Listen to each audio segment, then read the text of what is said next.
You sent the message 6 hours ago.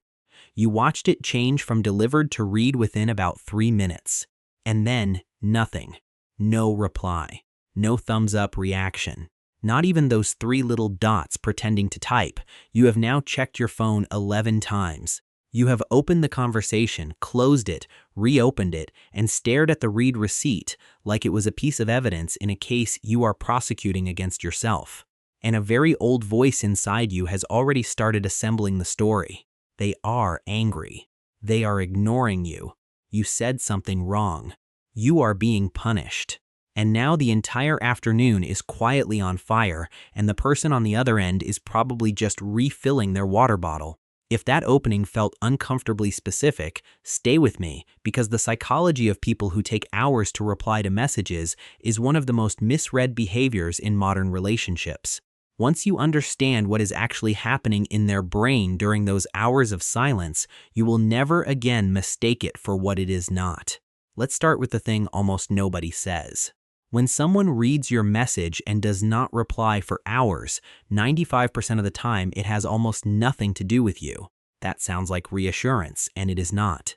It is neuroscience. There is a specific type of cognitive load that gets triggered the moment a person opens an unread message. Psychologists call it social response demand. The moment the notification is read, the brain moves the message from the passive inbox category into the active obligation category. For some people, that transition alone is exhausting enough that they close the app, put the phone down, and buy themselves what they think will be a short break. And that short break becomes 7 hours long. Not out of malice. Not out of avoidance of you. Out of a nervous system that quietly negotiated a deal with itself and forgot to tell anyone.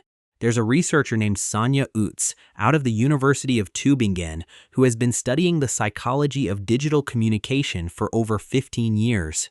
In one of her most cited papers, she found that people who take a long time to reply to text messages are, on average, more socially conscientious than fast responders, not less. They think about the words before they send them. They weigh how the message will be received. They are, in other words, taking your message more seriously than the person who replied in 8 seconds with a thumbs up. And yet, culturally, we punish the thoughtful one and reward the reactive one because the reactive one gave us a dopamine hit and the thoughtful one made us wait. But here's where it gets interesting.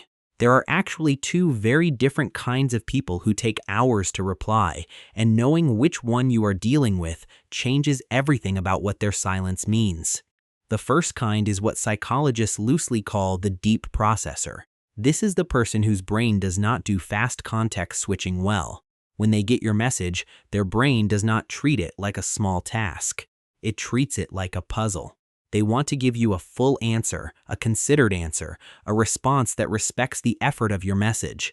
And because their brain refuses to write a lazy reply, they wait until they have enough mental bandwidth to write a real one. That bandwidth might arrive in 1 hour. It might arrive in a day. It has almost nothing to do with how they feel about you, and almost everything to do with how their working memory allocates energy. If the person in your life who takes hours to reply is also the person who eventually replies with 3 paragraphs of genuine thought, congratulations, you have a deep processor. That silence is not distance. That silence is drafting. The second kind is different, and this is where things get more honest.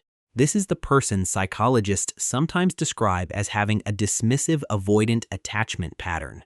For this person, an incoming message is not a puzzle to be solved. It is a demand on their autonomy. Their nervous system, wired by early experiences that taught them closeness always came with a cost, treats every message as a small tug on a leash. Their instinctive move is to create space, not because you did anything wrong, but because responding immediately would feel, at a body level, like being pulled toward someone before they are ready. So they let it sit. They let it breathe. Then, hours later, when their nervous system decides you are no longer pulling, they finally reply. Warmly, kindly, as if nothing happened. Because from their perspective, nothing did. And here's the kicker. Both of those people, the deep processor and the avoidant, look absolutely identical from the outside. Both read your message. Both take hours to reply. Both eventually respond in a way that seems fine. The difference is completely invisible unless you know the pattern to look for. The anxiety you feel during those hours of silence is your brain trying and failing to guess which one you are dealing with. There is a third piece to this that almost nobody talks about, and it might be the most important part of the whole video. The reason a delayed reply hurts so much has almost nothing to do with the reply itself. It has to do with what your own nervous system is doing during the wait. If you were the kind of child who had to constantly monitor a parent's mood to feel safe, if love in your house was inconsistent, if attention was withdrawn sometimes without warning, then a read receipt without a reply is not a small thing. It is a nervous system alarm going off inside a fully grown adult body. You are not overreacting. You are recognizing a pattern you learned when you were 3 years old, and your body is doing exactly what it was trained to do.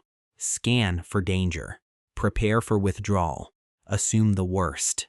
And that means the fix is not to become the kind of person who never checks their phone. The fix is to notice, in the middle of that anxious scanning, that the story your body is telling you about the silence is not necessarily the story that is actually happening on the other end. 6 hours of silence is a Rorschach test. Your childhood is what fills in the ink. There is one detail that actually answers the question, and it matters more than anything said so far. The healthy version of a long reply, when it finally comes, engages with what you actually said. It picks up the thread. It answers the question. It meets you where the conversation was.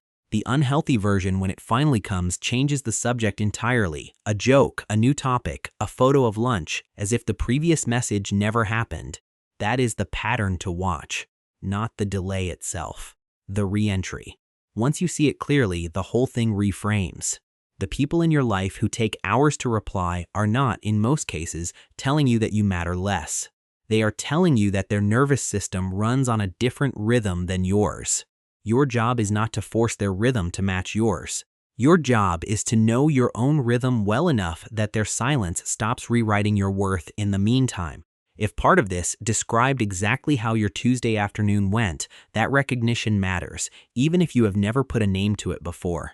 Needy, dramatic, too much, none of those labels are accurate.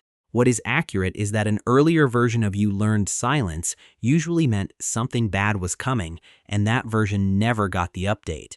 It does not need anyone to text back faster. It needs to be shown over and over that this silence this time is not the emergency it once was. If any of this resonated with you, remember that the story your body tells you during silence is rarely the true one. If this is your first time here, consider subscribing. It's free, and it helps support the channel so I can keep making videos like this.